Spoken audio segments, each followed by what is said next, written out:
Hey everyone, welcome back to a new video. Before I begin on the stories, I just wanted to mention, if you have your own personal scary story that you would like to send me for me to possibly narrate here on the channel, you can do so by sending it to southerncannibal.com. So if you have a personal true scary story that you'd like to share, please consider sending it my way. Now that all that's out of the way, let's begin.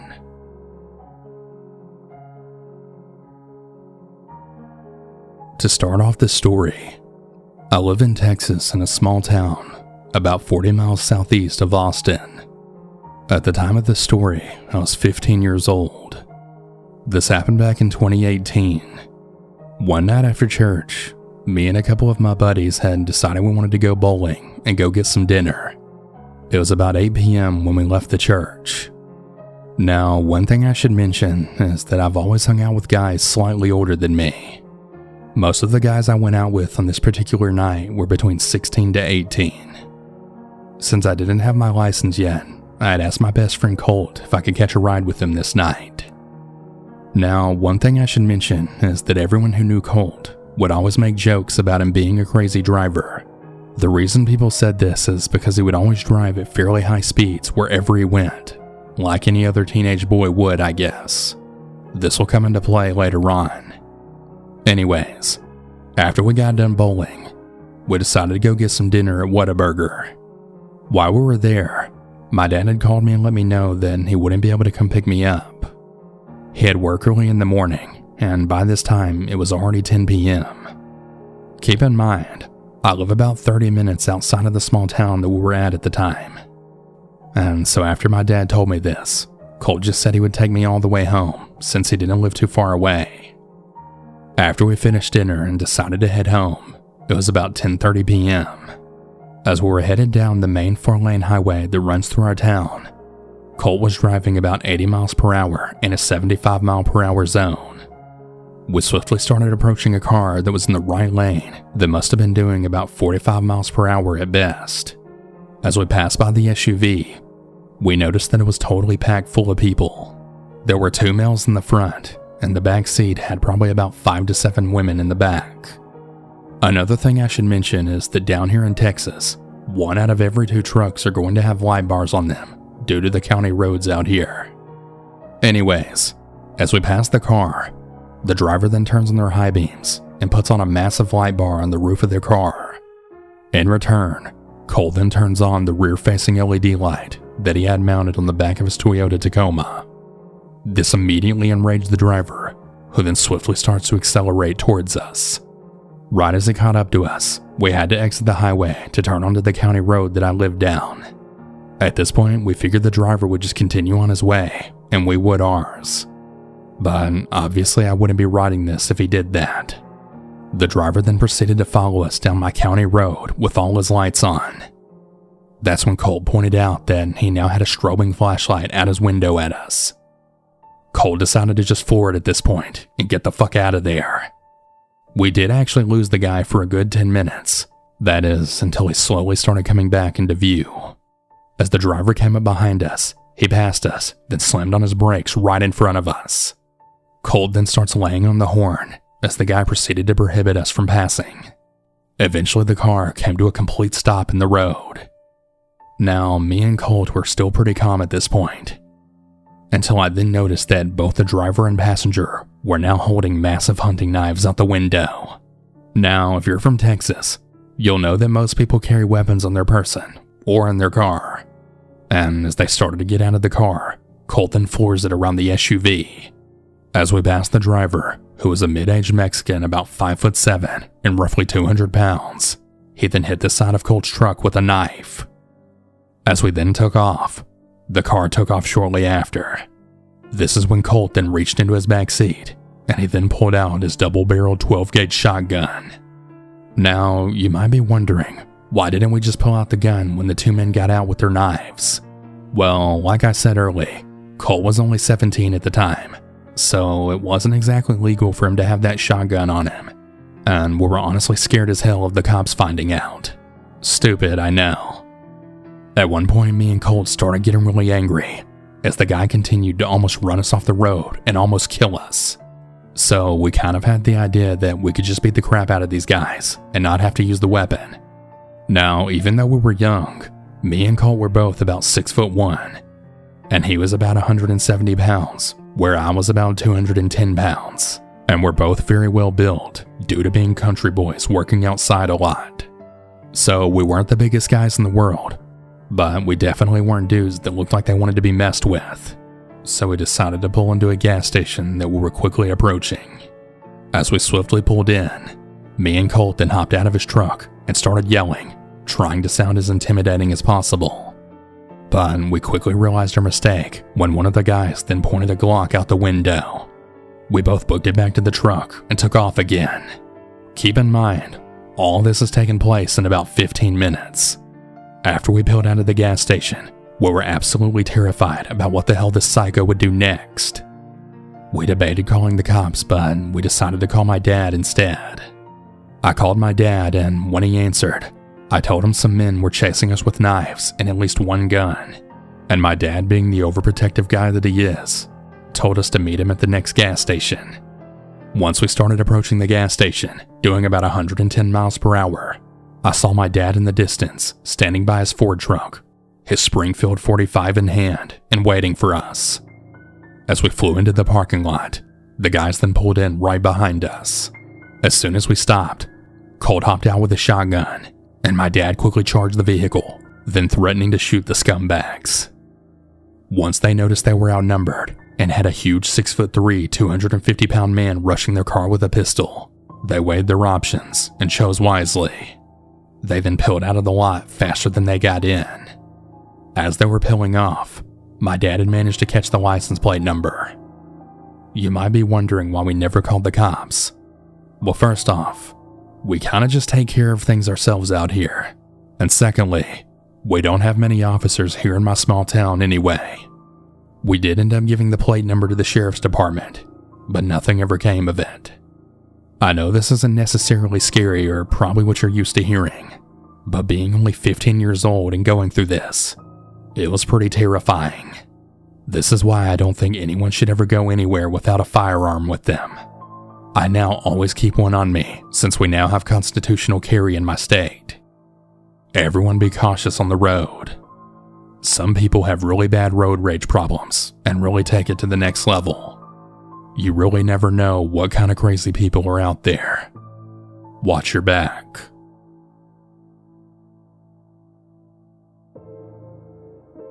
This all happened on February 22nd, 2014. I forget the exact time of day when it happened, but it was late morning, early afternoonish in Williamstown, New Jersey. It was on the Black Horse Pike between the Walmart shopping centers.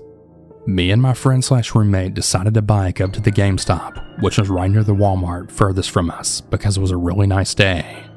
It's a trip that we made quite a few times, so I wasn't too worried about it. And we're both really eager to pick up a copy of Kingdom Hearts 1.5 on the PS3. We make it about halfway to our destination, around the Holiday Inn that's roughly across the street from a Papa John's, when we then notice both of our bike tires are feeling a bit too flat to continue. So the way the street is set up, it's facing one way, has a medium, then the traffic going the other way on the other side, with areas to make proper turns to go to the other side of the road about every half a mile to a mile.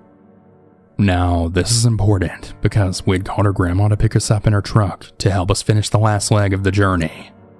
Well, we decided that since the GameStop was in the direction of the traffic on the other side of the road, and with the next turnaround being way further up the road, that in order to make things easier for her grandma, they would then wait for a clear spot in the traffic to cross, since there wasn't that many cars on the road to begin with.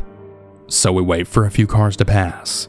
The road looks clear for over a mile or more. Plenty enough time to cross a single lane, you would think.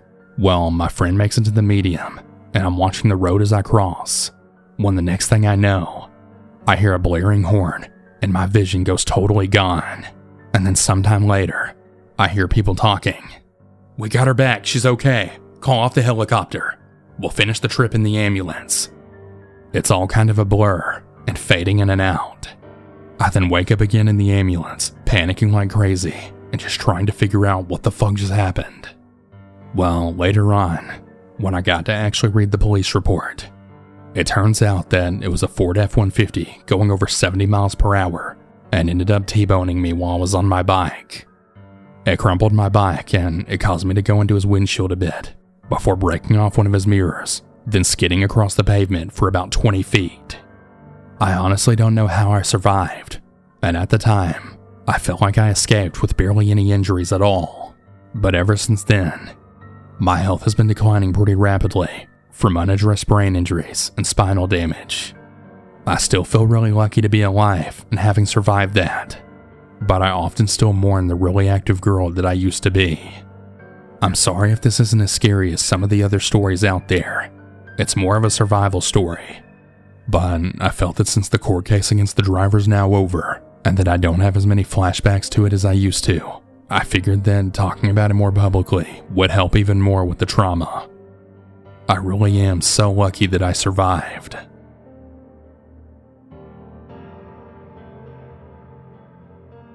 This all took place around 4 to 5 years ago.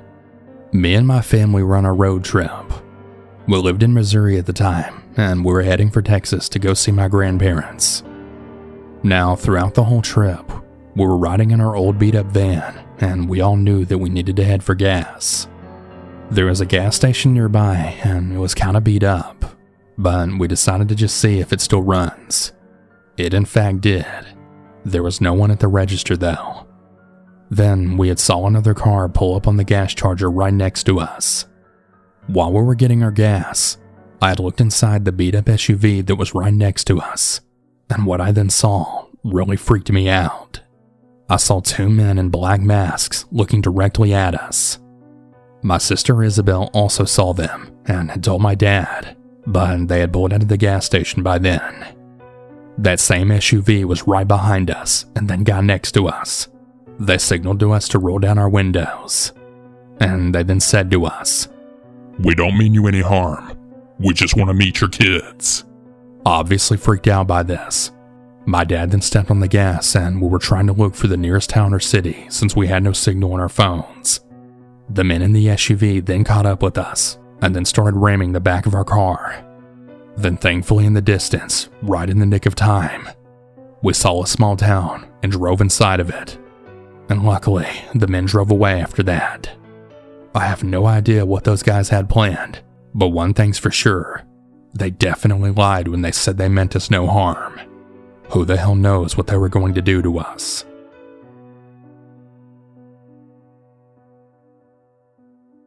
So this happened last year. Me and my husband were driving, along with our 3 kids, in the car that we had just gotten a few days ago, when we then noticed a car tailgating us. Now, we were in a 2-lane road, so the driver could have just passed us. My husband wasn't even driving slow. He was driving like 5 miles over the speed limit.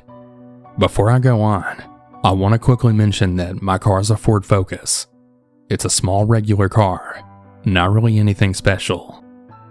So anyways, I mentioned the car to my husband and he said that he had noticed it too, but he didn't really pay him any attention.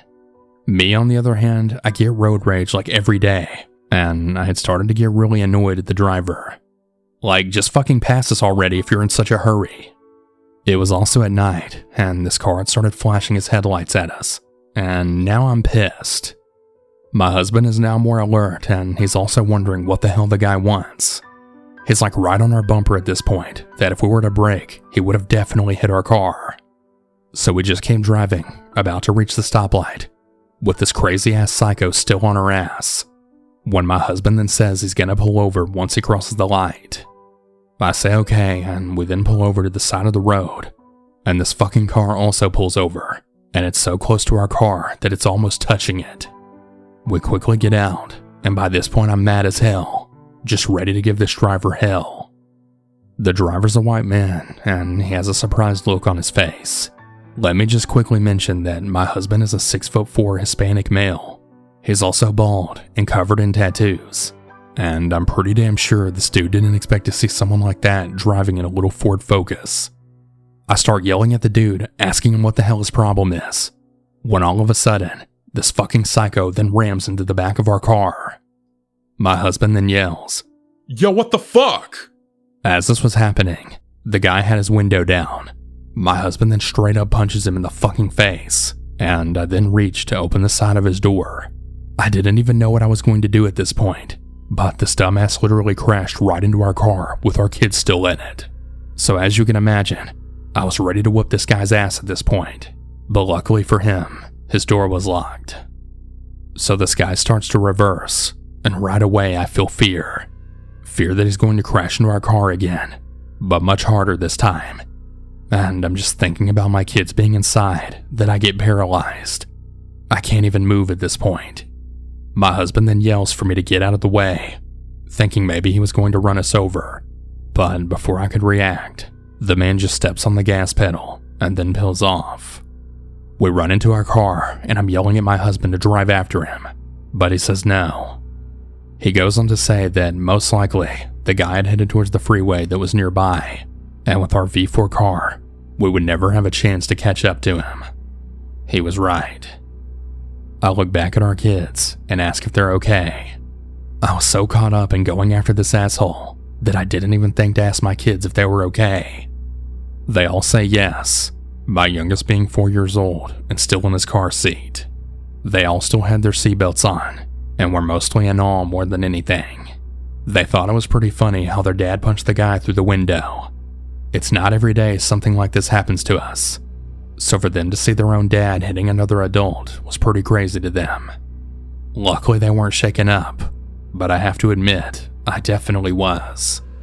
I was in such disbelief. What the hell was that guy's problem? Why did he also pull over? What was he planning to do? I honestly later started to think that maybe the guy had panicked as soon as he saw both me and my husband coming for him, and that instead of going reverse, he had accidentally pressed on the gas pedal and he hit our car. At least, that's what I'd like to think he did. He couldn't have possibly hit us on purpose, right? I mean, what the hell? It was a scary-ass experience, but even more so because my kids were with us. I sure hope that guy got a big-ass bruise from where my husband punched him at, and then he learned his lesson and thinks twice before ever doing that to somebody else.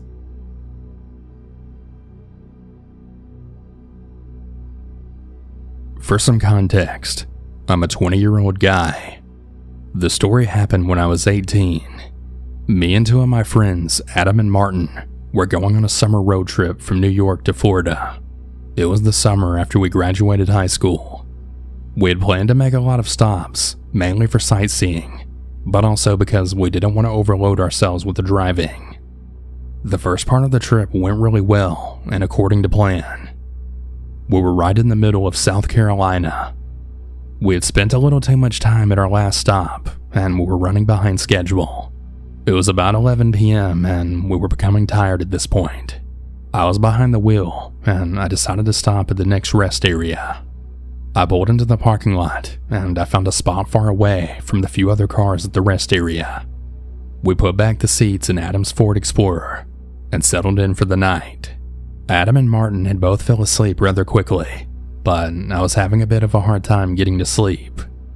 I lay awake for about 2 hours, just staring at the roof of the car. I felt the need to use the restroom, so I quietly opened the car door and walked to the restroom in the rest area. On my way back from the restroom, I had thought I heard some rustling in the bushes that had lined the parking lot. I just assumed it was an animal, and I continued on my walk back to the car. I snuck back into the Ford and tried to fall back to sleep. I was just about to doze off when I then heard a loud knock on the car's window. It woke up both Adam and Martin. We all looked at the window, and we then see a weird-ass man wearing a black ski mask standing outside the car. He was waving around a large-ass hunting knife at the window. We all started scrambling for the keys to try and get the car started and get the fuck out of there. As Adam was hopping into the driver's seat with the keys, the man outside started to scrape the car's window with his knife, leaving a really large scratch on the window. There was also another man wearing a ski mask who appeared behind the car and started pounding his fists on the rear windshield, trying to break it. Adam put the car in reverse and pulled out, running over the man behind the car's foot. We heard him scream in pain, while the other man made one last desperate attempt, swinging his knife at the car and striking the rear passenger window, cracking it. Adam floored it out of the parking lot while Martin called the police. I looked on my Maps app for the nearest motel that we could find to sleep at for the night. When we arrived at the motel, the police called Martin back, but they told him when they arrived, nobody was there. However, they did say they would be on the lookout for anyone in the nearby medical centers who checked in with a broken foot. We finished up our road trip with no more issues. This has by far been the scariest event of my life, and I'm still very wary of sleeping in cars to this day.